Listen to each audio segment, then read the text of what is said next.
outra, estamos entrando em uma nova década, outra, a Bíblia é a mesma, mas o tempo muda. Então a minha mentalidade tem que mudar junto com o tempo para eu acompanhar Deus. Vocês estão me entendendo até aqui? Se eu paro a minha mentalidade no que eu aprendi nos anos 70, então eu não aceito o ator nem o jogador de futebol congregando na igreja. Porque isso nos anos 70, a mentalidade humana era totalmente preconceituosa. Quantos me acompanham? Deus não mudou. Deus sempre aceitou o ser humano. Nós é que fizemos segregação. Hoje, nós entendemos e percebemos que aquela porta que nós fechamos, Deus nunca fechou. E por Ele ser o Senhor, a porta para esse tipo de pessoa, assim como eu, está aberta. O que significa? Que Deus sempre é expansivo. Por isso Paulo escreve aos Romanos, capítulo de número 12, a partir do verso 2. Não vos conformeis com este mundo, mas transformai-vos pela ampliação, pela renovação, pela dilatação da vossa mente. Sendo assim, então, se eu não desenvolver uma mentalidade específica para cada realidade, eu vou ter grande dificuldade de acessar esta realidade e de tirar desta realidade o que me é de direito. Quantos estão acompanhando?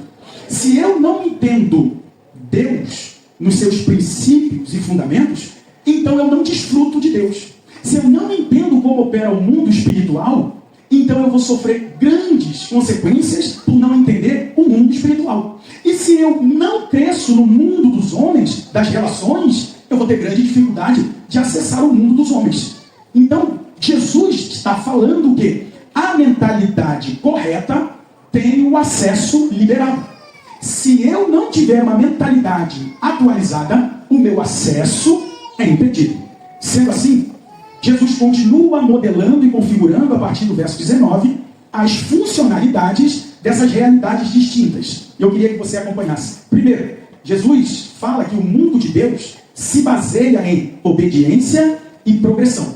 O profeta Oséias disse que devemos sempre prosseguir em conhecer a Deus. O Deus que eu conheci hoje não é o mesmo Deus que eu devo conhecer amanhã. Ele é sempre mais. Segundo, Jesus fala que o mundo espiritual se baseia em princípios, leis, métodos, ofertas, voto e dízimos. Quer ter acesso no mundo espiritual? Eu preciso desenvolver esta mentalidade. Padronizada em princípios, em fundamentos, em votos, em ofertas e em dízimos. Quer ter acesso ao mundo de Deus? Desenvolva uma mentalidade de obediência. E uma mentalidade progressiva em Deus.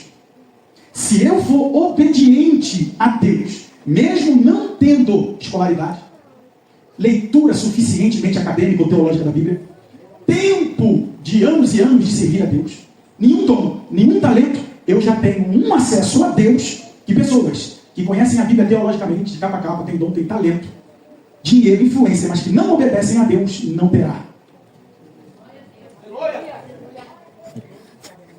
Espero estar me fazendo entender. Eu disse que se eu desenvolver uma mentalidade de obediência a Deus, a despeito de dom, talento, influência, conhecimento teológico, tempo de crente, leitura de Bíblia, serviço da igreja, eu tenho um acesso a Deus que pessoas que têm tudo isso, mas são desobedientes, não terão. Porque eu estou me lembrando que tem uma passagem que diz: melhor é obedecer do que sacrificar. Vocês estão me acompanhando até aqui? Glória a Deus. Posso colocar em prática o que eu estou falando em sentido bíblico, para que vocês atentem? Jesus, quando estava desenvolvendo seu ministério, senhores, Jesus mostrou como funciona bem esse conflito de mentalidade, quando ele encontrou o cego do tanque de Siloé. Quantos lembram do cego do tanque de Siloé, que não tinha um globo ocular? Jesus fez uma lama, Jesus untou os olhos, Jesus disse para ele assim: vai lavar. E o texto diz que ele foi lavar. E o texto também diz que ele foi e voltou vendo. Ele não foi vendo, ele voltou vendo. Só que o texto também não diz que alguém guiou ele, ou que alguém levou ele. O texto diz que ele foi. Estão me acompanhando? Sim. Diferente do cego de Jericó. Do cego de Jericó está explícito que trouxeram o cego. Do de Siloé só diz que ele foi. E como que ele foi? Cego. Como que ele foi? Cego. Como? Cego. E foi aonde? Aonde ele não via. Como ele foi? Não vendo. Como ele chegou lá? Não vendo. Só que ele recebeu uma ordem imperativa: vai. Quando eu obedeço a Deus, eu posso até estar cegamente na minha vida social, financeira, no relacionamento, nas questões de vida, se eu estou obedecendo a Deus fielmente, aquilo que tem tudo para dar errado, Deus vai na frente fazendo tudo. Glória a Deus. Aleluia. Agora, em contrapartida, nós temos os fariseus, doutores da lei, que estavam estudando sempre a palavra. Só que esses, Isaías escreveu, tem olhos, mas não, ouvido, mas não. Ouve. Jesus disse, esse povo me honra com os lábios, mas o coração está bem longe de mim. Então, sendo assim, o mundo espiritual, ele precisa que eu tenha uma mentalidade de dízimo, de voto, de sacrifício, de oferta, de princípios, de fundamentos, de leis, para poder ter acesso a ele. Deixa eu ver como eu falo isso sem ser grosseiro, mas sendo bastante didático. Quantos aqui sabem que em alguma religião existe a prática de sacrificar nas esquinas, nos cemitérios, em alguns determinados lugares? Quem está entendendo o que eu estou dizendo? Quantos aqui entendem e sabem? Quantos? Amém. Alguém vai lá, essa pessoa que vai lá buscando ter a influência do mundo espiritual, ela precisa de alguém para representá-la no mundo espiritual, porque essa tem a mentalidade de acesso. E ela diz assim, traz cabrito, traz farofa, traz vela, faz assim, me traz tal bebida, me traz tal cigarro, e aí é colocado um sacrifício, então o mundo espiritual é acessado. Vocês estão me acompanhando? Deus! A pessoa, ela simplesmente só pediu para alguém acessar. Ela não acessa, porque para acessar tem que ter uma mentalidade. É sobre isso. E na igreja, você não precisa de mim para acessar nada, a não ser pelos dons. Você pode acessar por si mesmo. Agora ouça. Se tratando de vida financeira, eu não acesso por você, eu acesso por mim. É sobre isso. Se você não desenvolver uma mentalidade específica, você não acessa o mundo espiritual. Alguém vai acessar. E se alguém acessa, e se tiver más intenções, vai manipular você. O mundo dos homens está baseado em cultura e comportamento. Repitam. Cultura e comportamento. Vamos lá, cultura aqui e comportamento. Comportamento. Mais forte. Comportamento. A última vez. Comportamento. A cultura nos identifica como povo, comunidade, família. É a regra de costumes que nós aprendemos e desenvolvemos. E segundo a nossa cultura, nós começamos com 3 hinos da harpa. É a nossa cultura. Vocês estão aí, gente? Segundo a nossa cultura, nós temos a palavra introdutória. É a nossa cultura. Segundo a nossa cultura, a gente come o pão e a gente troca o cálice, dependendo da cultura. Significa dizer o quê? Que eu sempre vou responder ao ambiente segundo a minha cultura. Eu saio do Brasil e vou para os Estados Unidos. Se eu não me atentar, ou se eu não tiver alguém do meu lado para me auxiliar, eu vou ter dificuldade com a cultura americana. Agora, se eu tiver um brasileiro já ambientado com um americano, eu então vou relaxar, porque eu só vou me relacionar com esse brasileiro, e ele se relaciona com o americano por mim. O que eu estou dizendo? Que nós temos a tendência de ir reproduzindo o comportamento padronizado de cultura, de ano em ano, de tempo em tempo, e a gente vai passando isso de geração em geração, geração em geração. Quantos estão comigo? Então o que você aprendeu foi um drive colocado na sua mente. Esse drive é a mentalidade do começo, é um padrão de pensamento. Então, se eu passo mais tempo com os homens, eu vou ter uma grande tendência de ter mais habilidade no mundo dos homens. Se eu passo tempo no mundo espiritual, eu vou ter grande habilidade para atuar no mundo espiritual. Se eu passo mais tempo com Deus, eu vou ter muita facilidade de me relacionar com Deus. Jesus está falando sobre esse conflito de mentalidade no texto, o tempo todo. Ele está falando sobre despertar a mentalidade para não reproduzir outra mentalidade, para entender a mentalidade. Ser a mentalidade do homem para não reproduzir a mentalidade dos gentios, para entender a mentalidade de Deus, porque você não pode servir a dois senhores. Porque você vai agradar a um e desagradar ao outro. Então, partindo desse princípio, o que nós temos no texto? Nós temos, então, a apresentação, segundo Jesus, do que é o mundo dos homens. Por favor, volte seus olhos de novo para o texto. Eu espero que você tenha vindo para um culto de ensino e tenha paciência comigo, mas eu não vou me colocar muito tempo assim didático, não. Logo, daqui a pouco nós vamos entrar numa palavra profética, porque eu creio que tem algo novo de Deus para a nossa vida, segundo o ensino da palavra. Quantos estão comigo até aqui?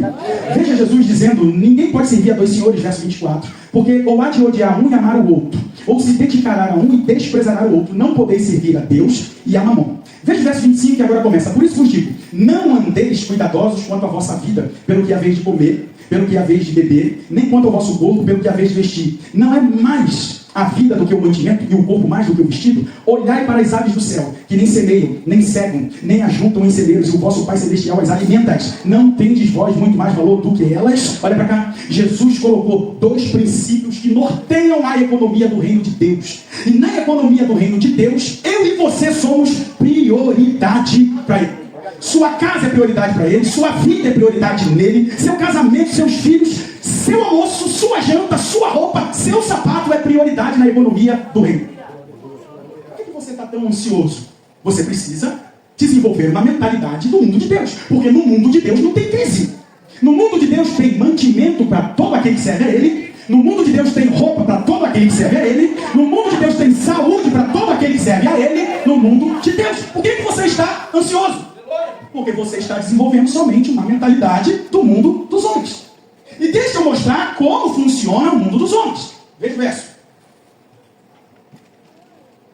Veja a partir do verso de número 32. Porque todas estas coisas os homens procuram. Todas estas coisas os homens procuram. Dá sua atenção a partir de agora, porque eu quero mostrar como que está funcionando o mundo dos homens a partir da perspectiva da economia. Por favor, dobre a sua atenção. Eu estava olhando e vendo a base do mundo dos homens, como diz o próprio texto, que é baseado em cultura. E nós, do terceiro mundo, dos países de terceiro mundo, nós temos uma grande deficiência, um grande déficit, e nós estamos literalmente atrasados em relação a países de primeiro mundo. Sendo assim, então, o modelo da economia, ela pode até ser parecida, pode até ser copiada dos países de primeiro mundo, mas a relação com a economia é diferente das pessoas que estão em países de primeiro mundo para as pessoas que estão em países de terceiro mundo, justamente por conta da mentalidade, da cultura. Sendo assim, olhando o modelo da nossa sociedade baseada no consumo, na sociedade capitalista, no modelo econômico que nós, aparentemente, entre aspas, se você quer ser um pouco até mais teórico do que eu, julgamos ter, essa sociedade de consumo inconsciente, ela tem levado países como a Índia, Filipinas, México, Brasil. Eu estava fazendo uma pesquisa agora para atualizar esse dado. Entrou agora a Indonésia e o Chile também nessa perspectiva de países de alto consumo de bens que são obsoletos ou se tornam obsoletos rápido demais. Justamente porque há uma mentalidade que impulsiona todo esse consumo descontrolado, que é a obsolescência programada. As coisas são feitas para ficarem demodê, para saírem de moda. As coisas são feitas para logo dar lugar a uma outra coisa nova, a um novo. Sendo assim, então, tudo que é baseado no ontem, para mim que se tornei um consumista, para mim já não vale hoje, porque precisa ser atualizado. Isso me deixa muito ansioso por conta do iPhone 16 que está chegando aí. Porque eu estou preocupado, porque o meu iPhone é o 9, o 8, o 10, o 12, e o 16, o iPhone 16 está chegando. Então ele custa 15 mil, e eu já estou pensando e sonhando com ele, fazendo plano para fazer um financiamento, para comprar um iPhone, para eu estar a atuar ali. Parece brincadeira, talvez não seja a realidade de alguns que são mais maduros, mas é a realidade de muitos imaturos consumistas, que pensam o iPhone assim também como pensam carros, sapatos, tênis, roupas,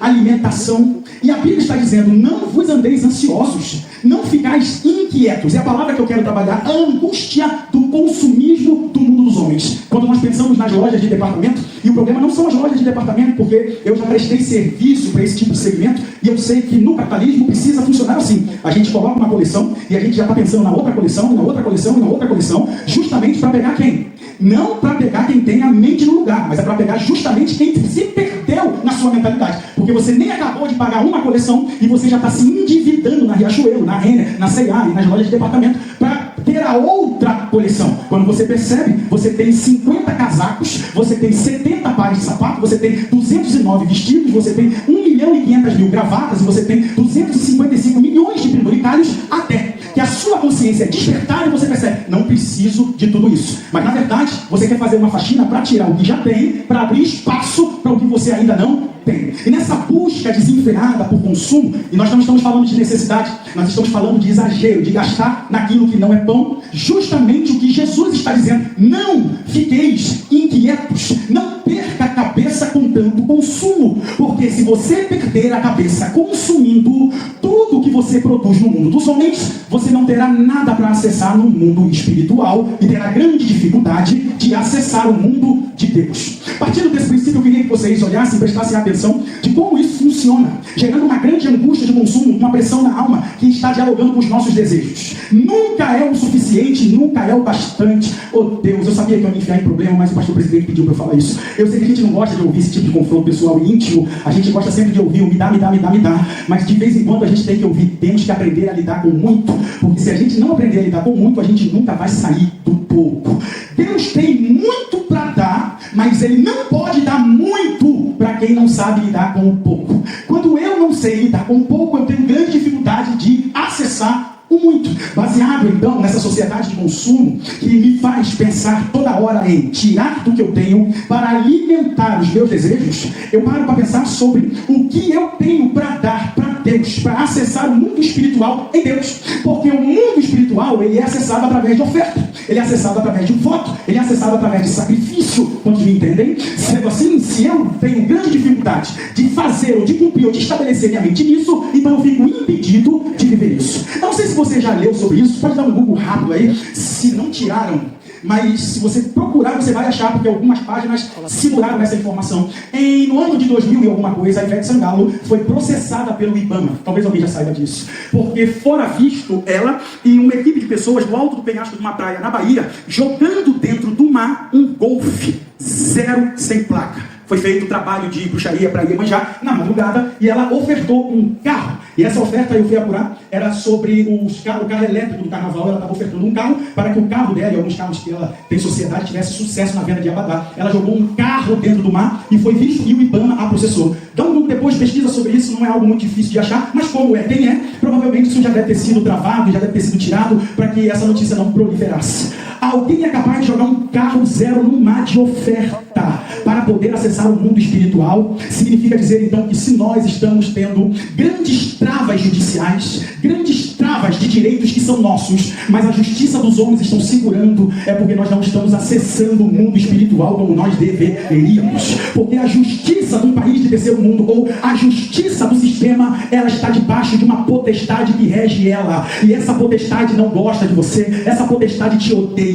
Essa potestade, se pudesse, via você mendigando, dando topada com o dedão e pedindo a tua água como sacrifício. Mas se não é Deus na nossa vida, a injustiça já tinha nos engolido. E o pouco de justiça que ainda resta nesse país precisa ser arrancado da mão das injustiças, dessa justiça, através de sacrifícios, de ofertas que atentam o mundo espiritual. Eu espero estar me fazendo entendido até aqui, para que você entenda que na realidade do mundo dos homens, eu preciso estar um nível acima. E este nível acima não é de escolaridade. Esse nível acima não é social. Esse nível acima deve ser, antes de tudo, mental. Porque a Bíblia diz, em Efésios, a partir do capítulo 1, que o Espírito de sabedoria quer iluminar os olhos do nosso entendimento. Dobre a sua atenção, que eu vou tentar aprofundar mais um pouco. Os olhos do nosso entendimento. Quando a Bíblia fala de entendimento, a Bíblia está falando de mentalidade. Um padrão de pensamento estabelecido. Significa dizer, então, irmãs, e eu sinto que eu vou perder vocês, é que nós não olhamos e não enxergamos e não vemos com os olhos. Nós olhamos e enxergamos com a mente. Os olhos só decodificam por imagem e projeta para o entendimento. O seu entendimento interpreta, e aí sim você tem a visualização mental. Significa que eu estou dando aula aqui para vocês e eu estou vendo vocês segundo o meu entendimento, e vocês estão me vendo segundo o entendimento de vocês. Para alguns, gostei da palavra dele. Para outros, não entendi nada. Para outros, quem é esse aí? Para outros, nossa, é aquele que voltou. Para outros, ei, alguém pode me dizer o que ele está falando, que até agora eu não entendi? Significa que você está vendo e vendo, e como que você me vê, como que você me enxerga? Para alguns eu sou magrinho, para outros eu sou gordinho, para outros eu sou altinho, para outros eu sou baixinho. Percebe que é segundo a sua visão, o seu entendimento, preconceito. E todos nós temos isso. Esse preconceito que advém do entendimento de cada um de nós. Se o seu entendimento está deformado, você enxerga a vida deformada. Lembra, irmã, que Jesus disse? Se os seus olhos forem bons, todo o seu corpo será bom. Mas se o seu entendimento é mau, tudo que te apresenta é mau. A Bíblia está dizendo que uma vez deformando o teu entendimento, pode te dar ouro que você rejeita, pode te abrir uma grande porta que você desperdiça. Tu pode ter uma pessoa maravilhosa do lado, mas você não valoriza, porque o próprio Jesus disse que se a sua luz for má, a palavra luz aí é conhecimento, se o seu conhecimento for deturpado das coisas, aí você está em grandes trevas, porque já não se trata mais de discernir espiritualmente, já se trata de discernir fisicamente. Se fisicamente você não está conseguindo interpretar, ler, entender o que está acontecendo, então você está em grandes trevas, porque o seu entendimento deveria te elevar ao nível espiritual, e o seu conhecimento deveria te dar clareza do mundo físico. Significa dizer então o quê? Que a sociedade está trabalhando para construir uma teia, como uma grande teia de aranha, para nós ficarmos cada vez mais enrolados como uma mosca na teia de uma aranha. Quanto mais endividados, quanto mais pensando em consumir, quanto mais pensando em comprar, quanto mais pensando em gastar, quanto mais pensando no alpinismo social, colocando um contra o outro como se nós fôssemos melhor por conta da roupa que vestimos, por conta do carro que andamos, do bairro onde moramos. Tudo isso pode funcionar lá fora. Aqui dentro nada disso tem valor, porque a gente descobriu que na presença de Deus todos nós somos servos de Deus. Só que se eu não renovo a minha mente, eu acabo trazendo isso para a igreja. Que Deus me cubra agora. Eu não estou falando sobre alguém que está fazendo distinção, eu estou falando de você saber se portar em Deus, porque alguém pode fazer distinção de você por conta da tua roupa, do teu carro, da tua condição social, mas Deus não quer que você perca a cabeça nisso. Alguém que já perdeu a cabeça vai dar conta para Deus. Você não pode perder a sua, porque você não foi gerado nem projetado para viver pensando em você. Você foi gerado e projetado para dar vida a alguém, e você só pode dar o que você tem. Aperte a mão de quem está do seu lado e pergunta para esta pessoa: você tem alguma coisa para dar? E é justamente o que você vai dar. Se você não tiver nada para dar, então você não tem nada para oferecer. O que eu quero dizer com isso? É que se eu sou muito materialista, o meu evangelho vai ser materialista. Se eu for muito carnal, eu vou projetar a carnalidade. E se eu tiver uma mente pequena sobre Deus, eu projeto uma mente pequena sobre Deus. Se a minha mente for alargada sobre Deus, eu projeto um Deus grande e poderoso. Se eu tenho amor no meu coração, eu projeto amor. Eu não posso me perder naquilo que Deus pode me dar, porque o mesmo Deus que dá é o mesmo Deus que tira. E eu não posso perder a minha consciência de que tudo que eu tenho nessa vida material não foi eu que conquistei, embora bem pareça que eu trabalho das 4 da manhã até as 7 da noite, que eu acordo cedo, que eu estudei, que eu li, que eu fiz acontecer, lendo e dando. Tudo isso que você conquistou não veio de ti, veio dele. Ele compartilhou com você para você ser uma administradora, um administrador. Não tem nada que eu e você tenha colocado em cima da mesa quando Deus sentou na mesa para fazer uma aliança comigo e contigo. Quem colocou tudo em cima da mesa foi Ele. Então tudo é dele, para Ele, e eu não posso me arvorar para tentar ficar com isso para mim. Sendo assim, o mundo dos homens é consumismo, consumismo, consumismo. O mundo de Deus é liberalismo, liberalismo, liberalismo. Por isso que a Bíblia diz: melhor coisa é. No mundo dos homens, como é que funciona? A melhor coisa é? Quem está comigo? Não se perca agora. Isso é meio complicado, mas o mundo de Deus é? Libera. Porque quanto mais tu libera, mais eu dou para você liberar. No mundo dos homens é acumula. Porque quanto mais você acumula, mais você vai preencher o vazio que você tem. E nós estamos vivendo uma sociedade projetada sobre o vazio existencial e o vazio das coisas. Você sabe muito bem quanto eu, espiritual como você é, que você às vezes sente um vazio e vai lá e compra um sapato, uma calça, um blazer, uma roupa, um vestido, uma maquiagem. E você se sente saciado por um momento. Daqui a pouco o vazio volta novamente. Quando você, então, acessa o mundo de Deus, você passa a perceber que quanto mais simples você viver a vida, dá menos trabalho. Eu estou tendo a oportunidade de mentorear alguns homens de negócios e conversar com eles. Inclusive, um outro empresário está vindo para a minha mentoria, deve começar amanhã. Nós estávamos conversando, vocês estão aí? Sim. E ele quebrou, ele faliu. E a mulher dele estava falando assim: procura o Leandro, procura o Leandro, procura o Leandro. E homem, aquela coisa de não precisa da ajuda de ninguém, deixou o tempo passar e passou 7 anos. Ele congregou no Belém, no final de semana passada agora eu estava pregando lá no Belém. E na igreja que o pai dele dirigia, ele foi no culto para encontrar comigo. E aí, no final do culto a gente estava conversando, e ele falando: só, me desculpa, me perdoa, eu já devia ter te procurado, eu já devia ter conversado com você, cara, eu preciso da sua ajuda, eu preciso da mentoria, eu quebrei, eu estou me levantando agora.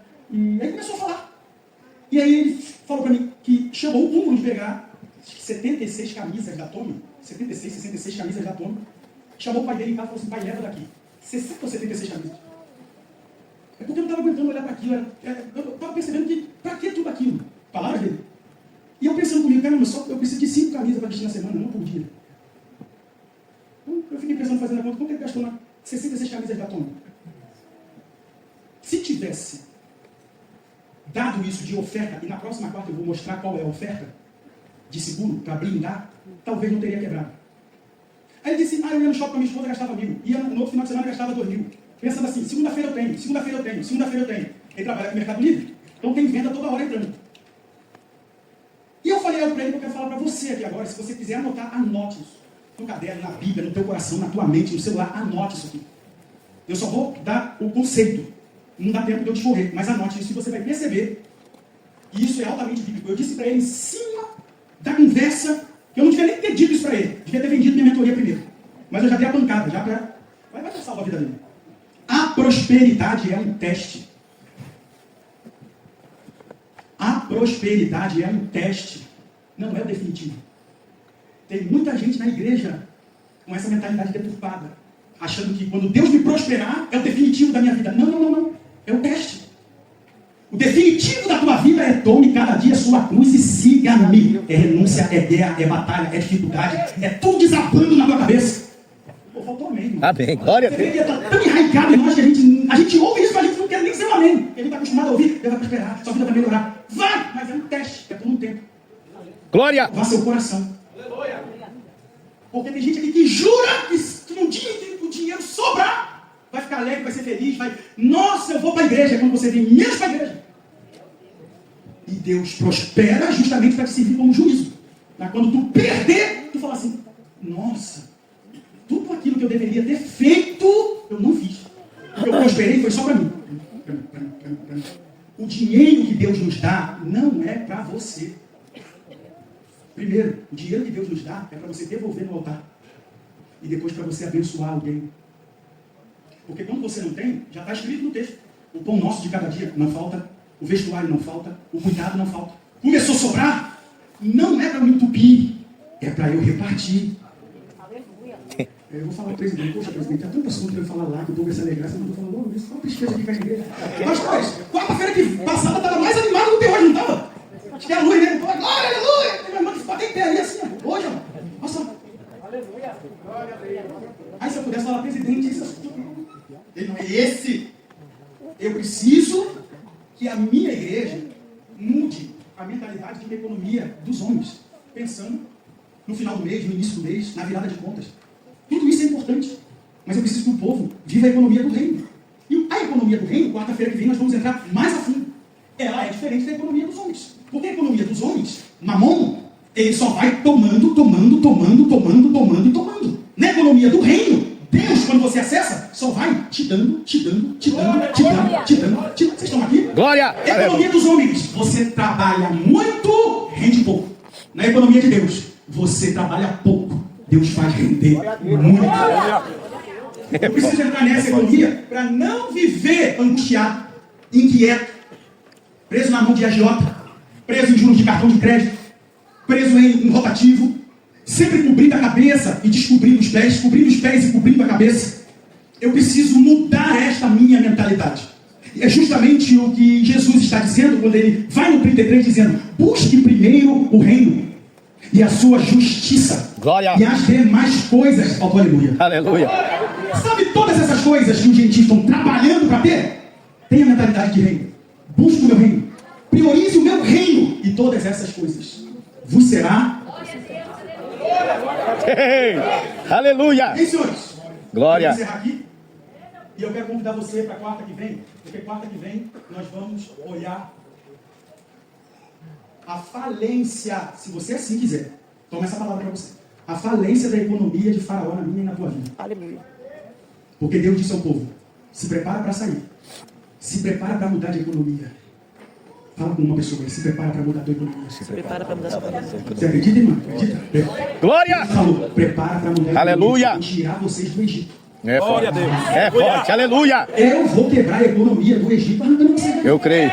Vocês vão entrar na minha economia. Aleluia. Porque na economia do Egito vocês estão com a carga horária duplicada. Trabalha e não rende nada. Gente, eu não posso ter nada. Na minha, é só fazer sacrifício que vocês vão viver. Aleluia. Ei, guerreiro. Aleluia. Aleluia. Próxima quarta nós vamos olhar os princípios do mundo espiritual através da oferta de resgate do primogênito, da oferta de santificação. E nós vamos olhar mais algumas ofertas que estabelecem princípios espirituais para quebrar o jugo da economia do mundo da nossa vida para nós acessarmos uma economia de Deus. Faltando amém, hein? Faltando amém. Glória a Deus. Eu encerro e nós vamos fazer a oferta, que é parte do culto. O pastor presidente e os pastores têm nos autorizado a fazer essa parte, mas antes eu quero mostrar para você como que isso funciona. Vocês estão aí, gente? Sim, glória a Deus. Pronto. Glória a Deus. Ouça. Desde que Deus me chamou, Deus me colocou na economia dele.